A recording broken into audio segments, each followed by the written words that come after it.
պայմանների վատ թարացման պատճառով ավտոմոբիլային ճանապարհների առանձին հատվածներում գործում են երթևեկության հատուկ ռեժիմներ։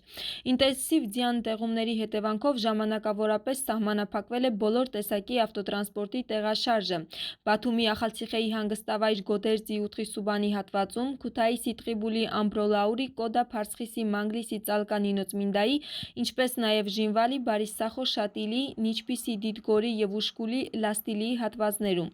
Իսկ Մցխեթա Ստեփանցմինդա Լարս ավտոմոբիլային ճանապարհի Գուդաուրի Կոբի հատվածում սահմանափակումներ են կիրառվել կցորդով և կիսակցորդով ավտոտրանսպորտի համար։ Նմանատիպ արգելքներ գործում են նաև Գոմի, Սաչխերե, Ճիաթուրա, Զեստափոնի և Ջվարի Խայիշի հատվածներում։ Թեթև ավտոտրանսպորտի երթևեկությունը թույլատրվում է սահքի դեմ շղթաների օգտագործմամբ։ Ավտոմոբիլային ճանապարհների մնացած հատվածներում ավտոտրանսպորտի երթևեկությունն ազատ է։ Մինչև հունվարի 3-ը Վրաստանում կպահպանվի ցուրտ և տեղումներով եղանակ։ Այդպիսին է սինոպտիկոսների կանխատեսումը։ Թբիլիսիում օրվա վերջում հնարավոր է թեթև ձյուն, ձնախառն անձրև, իսկ հունվարի 1-ին օրվա երկրորդ կեսից մինչև հունվարի 2-ի առավոտը սպասվում է ձյուն։ Ինչ վերաբերում է արևմտյան Վրաստանին, տեղումները հիմնականում կլինեն ձյան տեսքով։ Օդի ջերմաստիճանը գիշերը կարձանագրվի -2, իսկ ցերեկը +4 աստիճան։ Արևելյան Վրաստանի լեռնային շրջաններում սպասվում են ձյուն և բուք։ Օդի ջերմաստիճանը գիշերը կլինի -10, -12, իսկ ցերեկը -2 աստիճան։ Սննդամթերքի գների հետ կապված ստեղծվել է կառավարական համակարգող հանձնաժողով, որը կղեկավարի վարչապետ Իրակլի Կոբախիձեն։ Համապատասխան կարգադրությունը կառավարությունը հաստատել է երեկվա նիստում։ Նշվել է, որ հանձնաժողովի կազմում ներգրավված կլինեն համապատասխան ոլորտների նախարարները, կառավարության վարչակազմը և մրցակցության գործակալությունը։ Վարչապետը խոսել է սննդամթերքի գների հավելագների մասին և նշել, որ այս հարցը պահանջում է ավելի խորքային ուսումնասիրություն։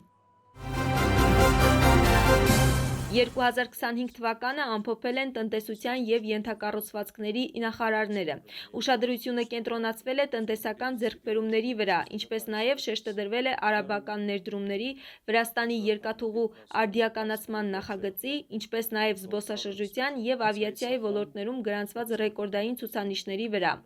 Շեշտադրվել է 2025 թվականին երկրի կարևոր նշանակություն ունեցող ճանապարհների բացմանը։ Նշվել են նաև 2026 թվականի առաջնահերթությունները։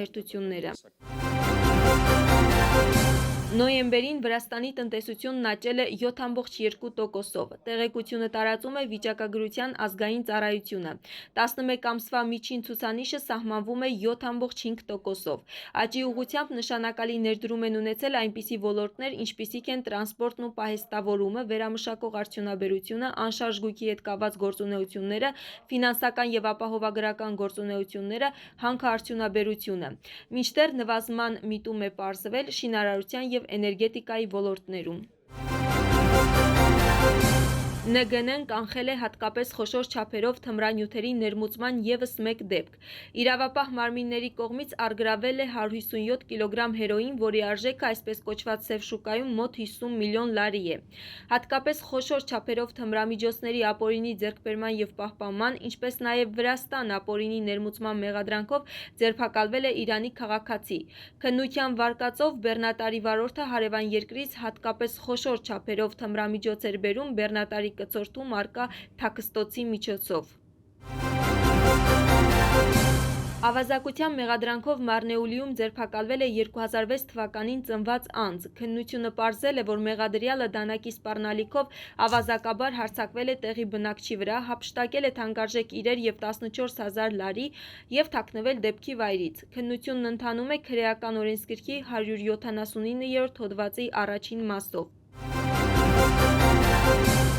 Թբիլիսիում և Բաթումիում ձերբակալվել է օտարերկրյա 31 քաղաքացի, որոնք երկրում գտնվել են ապօրինի, այդ թվում Թուրքիայի, Եգիպտոսի, Ադրբեջանի և Հորդանանի քաղաքացիներ։ Ձերբակալվածներից 13 անձ տարբեր ծանր հանցագործությունների համար, այդ թվում սպանության, անչափահասի բռնաբարության և թմրամիջոցների հետ կապված հանցագործությունների համար որոնվել են Ինտերպոլի կարմիր ծանուցմամբ և Թուրքիայի իրավապահ մարմինների կողմից ազգային մակարդակով։ Միգրացիայի վարչության աշխատակիցների կողմից նշված անձանց ուղեկցումը իրականացվել է մինչև Սարփի սահմանային անցակետ, որտեղ ձերբակալվածները փոխանցվել են Թուրքիայի Հանրապետության իրավապահ մարմինների ներկայացուցիչներին հետագա իրավական արձագանքի համար։